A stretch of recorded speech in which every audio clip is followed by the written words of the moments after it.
In this section, we're going to cover basically how to attach meaning.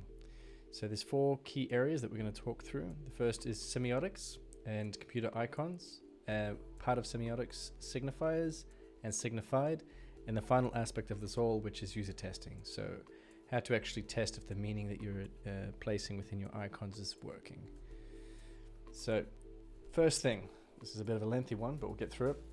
So semiotics is a linguistic field of study focused on signs and their meaning. So we're going to be utilizing semiotics as a tool to basically analyze and understand if our icons are working.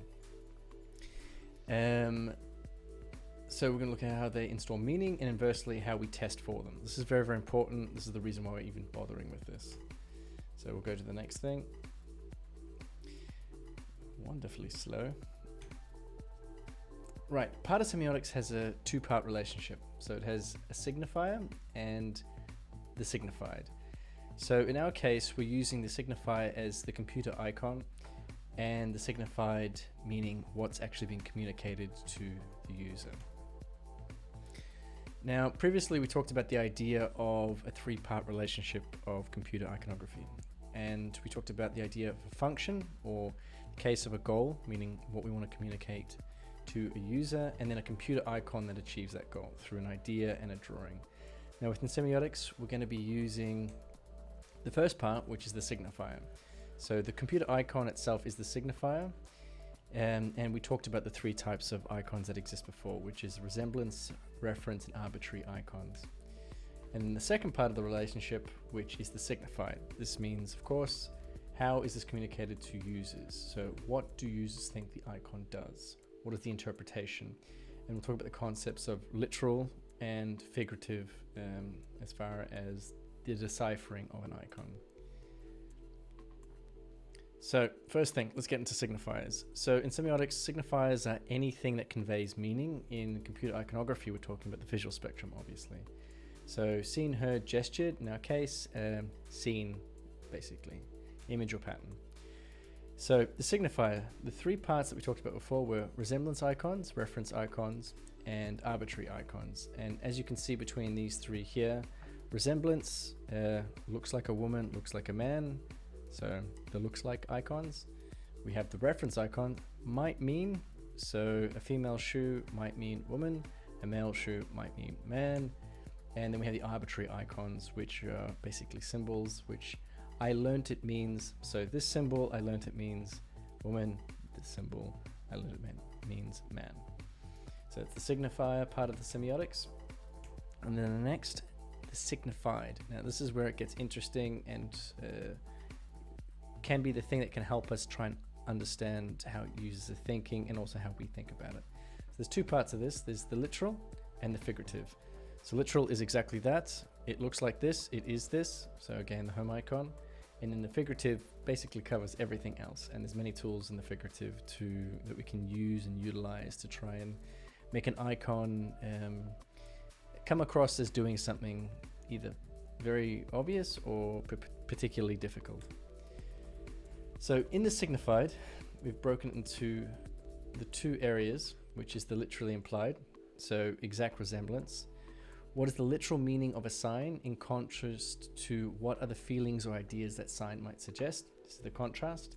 The figuratively implied. So what are the suggested feelings, ideas, and cultural elements associated with the specific sign? So I've placed a few of the kind of tools that are figurative. There's many more, but again, you could have a metaphor, analogies, symbolism, and evidence of, which is kind of the reference icons, the arbitrary icons, and basically this covers most of them. And the last part of this all is the user testing. So now that we have kind of a framework of literally implied and figuratively implied for deciphering what an icon might do, we can actually test with users and see if this is actually the case. Because most of the time, we can even possibly get this completely wrong. So that's what we test. So for user testing, I've just put a little bit of a framework together for this specific case of function, which is the goal, the icon that we're using to convey the function, and then the user who interprets it. So for user testing, we want to see if they're interpreting what that icon's function is. So we can test for the literal meaning, which we talked about, as far as the signifiers. So what does this icons drawing look like literally to you?